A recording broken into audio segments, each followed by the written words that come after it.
As my time in Malta draws to a close, I begin to panic. There's still so much to see. The Maltese islands are like nowhere else. Here you'll find great prehistoric temples, fossil-studded cliffs, glittering hidden coves, and a history of remarkable intensity. I decide to take a road trip.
I head to the south of the island to visit the megalithic temples. These date mainly from the period 3600 to 3000 BC and are amongst the oldest freestanding stone structures in the world. They predate the pyramids of Egypt by more than 500 years. And the temples of Ajarim and Imnidra are the best preserved and most evocative. Found in an unparalleled cliff-top location, they are believed to have been specially constructed to align with the movements of the sun. Considering the position of Malta in the center of the Mediterranean, it was always influenced by the neighboring countries. Obviously, man is curious, so he wants to find out more, he wants to explore. And this is what happened with our island. Malta has no minerals, no resources at all, but what it has these natural harbors, which these people, we're talking about the Neolithic period now, going back more than 5,000 years ago, started exploring the island. And during the winter months, obviously, finding these sheltered bays, etc., they started to settle down on the island, bringing their own culture, their own beliefs, religion, etc. It's a sophisticated system here, isn't it? We've got, we had arched roofs, large pillars, yes, massive rocks, yes, that they've brought here. Sites for sacrifice, there's animal altars, yes, a drainage system, yes, for the blood to return back to the earth. Yes, it was symbolically, really, you know, they were giving back something to Mother Earth. That is, the animal's blood, the life blood, is going back to the earth itself for it to produce what they needed for their everyday life. So what happened to these people? Oh, that's a big question mark. You know, they traveled, they knew what they were doing. Something really happened. It could either be many things, really.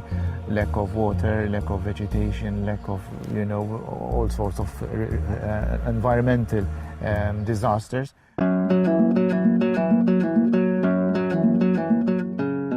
Another must-see in this area is the Blue Grotto.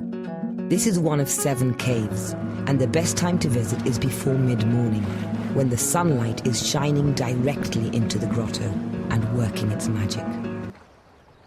The coastline in the south of the island is absolutely spectacular. There are 7 caves here, one of them being the famous Blue Grotto, but they are all equally impressive. The colours in there are something I've never seen before. You get the light reflecting on the sea, and the sea is blue and green and aquamarine. There are also pinks and purples from the corals there. It's like nature got together and created a beautiful masterpiece.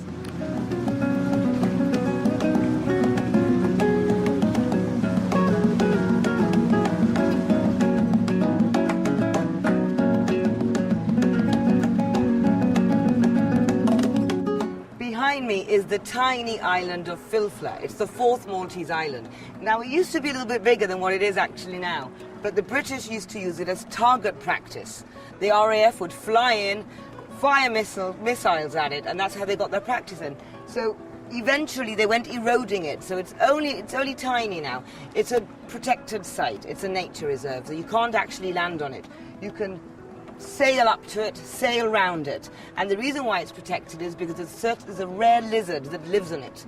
And this lizard only lives here. You can't find it anywhere else in the world.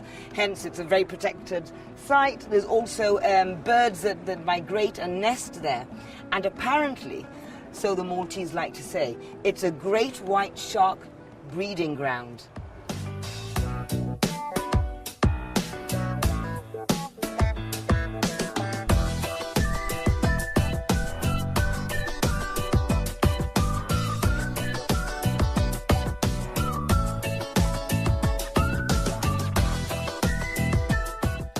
The golden stone-walled city of Mdina is historic Malta at its most fairy tale-like.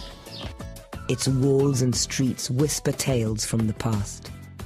It was home to the Phoenicians in 1000 BC, to the Romans, and then the Arabs in the 9th century. It is breathtaking. Frank, thank you very much for seeing us. You're welcome. Paul told me that when I came to Mdina that Theo's restaurant was a must-do, and I'm very excited about this. You specialise in Maltese traditional cooking? Yes, we do. In fact, we cater mostly for tourists who come to Mdina, and we want them to try traditional food which we would cook on a normal day at home, not at special occasions. And besides that, also we have a lot of Maltese customers because this type of Maltese food takes time to cook. And due to work schedules now, they don't really have time to cook this food at home. It's like long, slow stews. Yes, in fact, all the food is, prepared at around 8 o'clock in the morning. By the time the customer starts coming at 12, it's the ideal time to serve it. You can see the archways.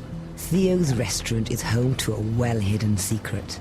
Actually, over here, what you can see is that even the big stones, here, they are from Roman times. Okay. Okay? And then you can see that there are different kinds of stones. Wow! This is massive! Yes, of course. You can hear the echo. Yeah. This was during the British period of time, because, during the wars, World War I and World War II, and they were used as a shelter. So people from up there, if there is an air raid, and Mdina was closed to Ta'ali airfield. So it could have easily been. Yeah, of course. Yeah. And they knew the history. This was the capital. Yes. Yes. Now we turn left, and then there are 2 directions. There is one direction which takes you in the direction of the Cathedral Square, and also another one which goes to the Bastions Square. Oh, look, and here there's a depiction of planes. Yes, that's the it. Fighter planes coming over. See? I think there are more here. So these were young children who were in these air raid shelters, keeping themselves entertained. And it's actually quite distressing to think that their drawings were of planes bombing them. So it was a case of simply coming in, clearing out the rubble, and those massive vaulted rooms were there intact. In fact, we can still do that. We don't need all that space. But There's more. We can just continue cleaning, but we said we better leave it as it is. So you quite possibly have an entire city underneath your kitchen? Well, there's a lot, actually.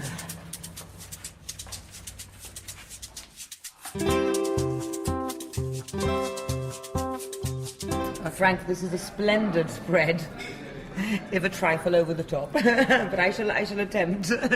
I should just certainly try them all. Okay. Yeah. So here you have the bricioli. Yes. And mashed potatoes. They look great. Yeah. And here you have The pork belly? with the potatoes baked. And here you have the rice and the macaroni. Is this a similar sauce then that's used for It's a very similar sauce. Okay. Yes. And of course, it's accompanied by a very nice wine by Delicata, which is Sauvignon Blanc. The Maltese. It's a Maltese excellent wine. wine. Maltese grapes from local vineyards. That's very good. It's one Very of smooth, actually very it's, fruity. yeah, it's, in fact, Very it's one of the fruity. best wines you can have in Malta.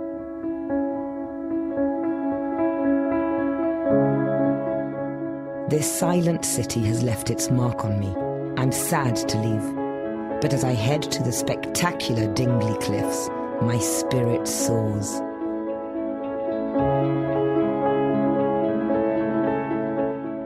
You're Maltese? No, well, my mother's family are Maltese. Are you from Rabat? No, St. Paul's Bay. Ah, St. Paul's Bay, very nice. Near the sea.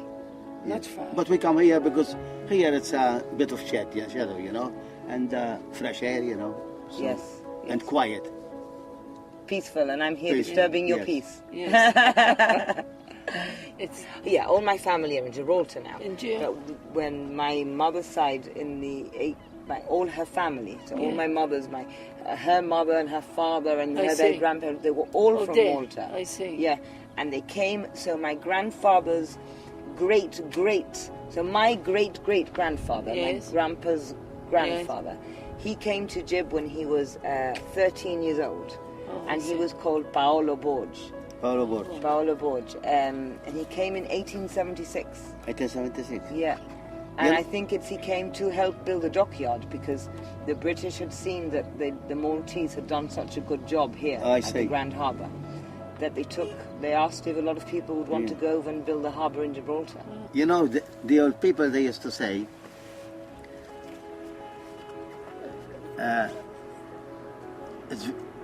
it's a poor that sparrow, you know, or whatever it is, sparrow, or, you know. A sparrow, yes.